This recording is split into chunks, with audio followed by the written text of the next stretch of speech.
안녕하세요. 고변의 법률 꿀팁입니다. 오늘 할 이야기는요, 필러 성형 많이 하시죠? 최근에 가슴 필러와 관련해서 좀 문제가 좀 발생했습니다. 필러는 의료기기입니다. 의료기기는 식품의약품안전처에서 그 사용 목적에 대해서 허가를 받게 되어 있는데요, 식품의약품안전처에서는 이 필러에 대해서 성형 목적으로만 허가를 내준 바 있습니다.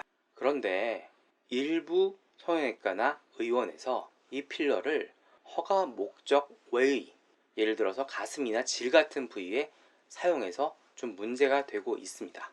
그런데 이 자체는 불법이 아니에요. 왜 그럴까요? 오프 라벨이라는 게 있어요. 이 오프 라벨이 뭐냐 하면, 자, 쉽게 얘기하면 라벨이죠. 의약품 용기에서 라벨을 뗀다는 뜻이에요. 자, 의사는 개인의 판단 하에 이 의약품이 금지된 게 아닌 한 원래 사용 목적 외의 부위에도 사용을 할 수 있어요. 전문가의 판단입니다. 이게 바로 전문가의 판단에 의해서 사용 목적 외의 부위에 사용하는 것 자체는 기본적으로 가능한 것이에요. 이 오프라벨이라는 게 왜 허용되냐면, 개별 환자에게 적합한 의약품은 진료하는 의사가 더 전문가고 더 정확하게 판단을 내릴 수 있다는 전제하에 재량권을 주는 것입니다. 자, 그럼 전제가 뭐죠? 오프라벨의 전제는 전문가의 판단을 믿고 개별적인 처방에 대한 재량권이에요. 그러면 이걸 일반적인 광고를 하면 안 되겠죠. 그래서 우리 의료법 56조 2항에는 광고를 하면 안 되게 돼 있어요. 이런 것을 가지고. 자, 필러의 사용 목적은 성형이에요. 허가받은 목적은 성형이에요. 필러를 성형 목적 외인 가슴, 질 같은 부위에 시술을 한다는 광고를 하면 의료법 56조 2항 위반이 되는 것입니다. 그럼 이런 광고 규정 위반, 가슴 필러를 대대적으로 광고를 했을 때 의료법 위반으로 어떤 처벌을 받는가? 자, 두 가지예요. 첫 번째로 형사처벌. 의사는 1년 이하의 징역이나 500만 원 이하의 벌금으로 형사처벌을 받고요. 자, 두 번째, 의사의 면허에 관해서 행정처분을 받는데 보통 1년간의 면허 정지 처분을 받게 됩니다. 자, 솔직히 말씀드리면 의사 입장에서는 1년 동안 면허 정지 당하는 것보다 버는 돈이 훨씬 많다. 그럼 감수하고 광고하겠죠. 뭐 그럴 수도 있는 겁니다. 자, 그 문제는 여기까지 얘기를 하고, 자, 다음 단계로 넘어갈게요. 오프라벨. 허가 목적 외에 다른 부위의 시술이 가능하다고 해서 부작용이 났는데 의사가 책임을 안 진다는 의미는 아니에요. 부작용이 났고 과실이 증명이 되면 의사는 당연히 거기 책임을 져야 돼요. 일단 필러의 문제점이 뭐냐면, 필러는 뼈 조직이 받쳐주는 곳에 시술을 하는 게 원칙이에요. 그리고 혈관을 타고 들어가지 않는 부분에 시술을 해야 돼요. 그래서 눈 주위에 시술하는 것 금지돼 있죠. 그리고 최근에는 코끝에도 시술을 잘 안 해줘요. 괴사가 일어날 수 있는 부분이거든요. 눈 주위에 잘못되면 실명을 해요. 이런 부분들은 기본적으로 금지가 되어 있는 부분들입니다. 가슴 필러 같은 경우는 사실은 뭐 좀 적나라하게 얘기하자면 그 가슴 윗부분에 보통 많이 하는데, 적당량을 투입했을 때 가슴 골을 만든다든지 하는 부분에 드라마틱하게 효과가 나고, 시술 시간도 30분 정도에 끝나는 데다가 절개 자국이 생기지 않는 어마어마한 장점이 있어요. 그래서 많이들 했거든요. 그런데 기본적으로 가슴 필러 시술에 대해서는 술기, 의사들은 꼭 술기라 그래요. 이 술기가 통일되어 있는 게 없어요. 그러니까 뭐 쉽게 말하면 시술 방법인데, 시술 방법이 뭐 통일되거나 규격화된 게 없어요. 그리고 일본에서 먼저 좀 문제가 터졌어요. 뭉침이라든지 감염증, 피부 변화 같은 문제점이 먼저 일본에서 발생을 했고, 우리나라에서도 식품의약품안전처에서 가슴 필러 시술에서 부작용이 발생할 수 있다는 점에 대해서 계속 몇 년에 걸쳐서 공문을 발송하고 공지를 하고 있었습니다. 자, 이제 이런 경우에 가슴 필러의 부작용이 발생을 했다면 의사는 어떤 책임을 져야 할지에 대해서 한번 이야기해 볼게요. 일반적으로 의료사고라고 할 수 있는 것들 혹은 부작용이라는 게 발생을 하면 세 가지 책임이 논의됩니다. 의사랑 관련해서.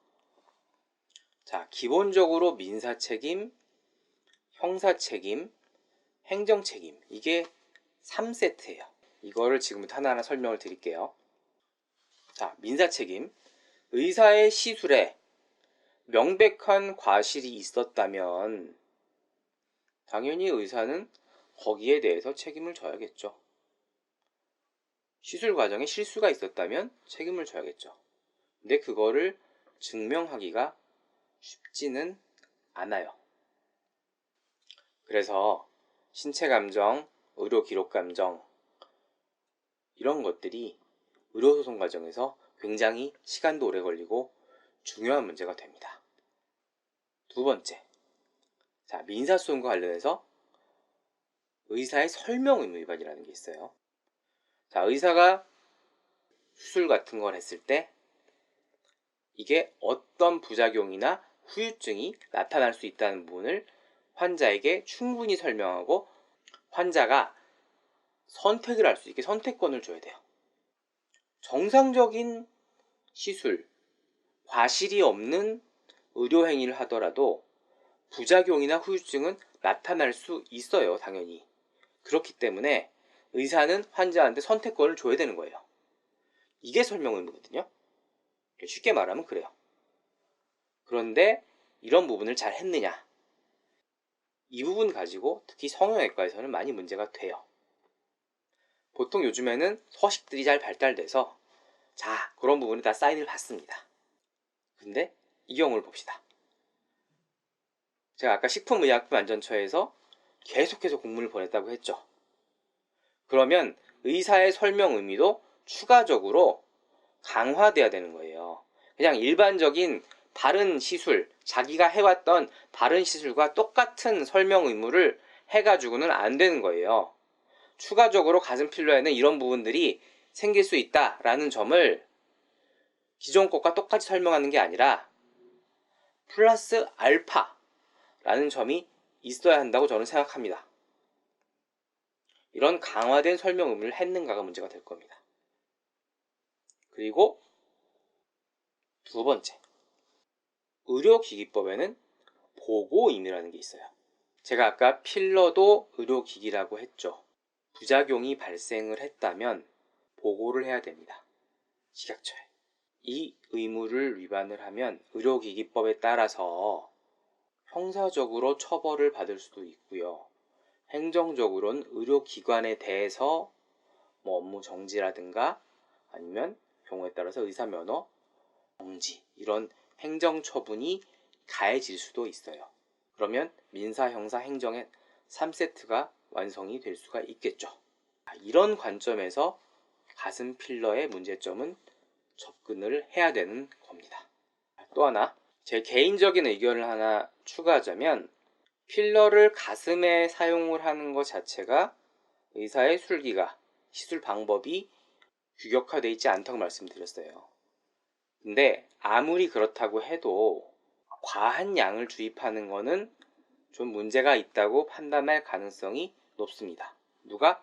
제3자인 법원에서. 그리고 아주 다수의 부작용 환자가 발생했는데도 계속 같은 방법의 시술을 해왔다면 상해의 고의, 업무상 과실치상을 넘어서 과실이 아닌 상해의 고의, 상습 상해의 고의까지도 인정할 수 있지 않나 라는 게 제 개인적인 생각입니다. 자, 이상의 내용 정리하겠습니다. 성형 목적으로만 허가받은 필러를 가슴에 성형하는 것 자체는 합법이다. 두 번째, 하지만 이것을 가지고 광고를 하는 것은 의료법 위반으로 형사처벌과 행정처분의 대상이 된다.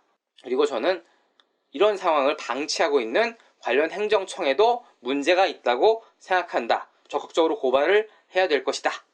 세 번째, 식약처에서 가슴 필러의 부작용에 대해서 계속 문제를 삼고 있었기 때문에 가슴 필러를 시술하는 의사는 부작용 가능성에 대해서 일반 필러에 비해서 훨씬 더 강화된 설명 의무를 진다.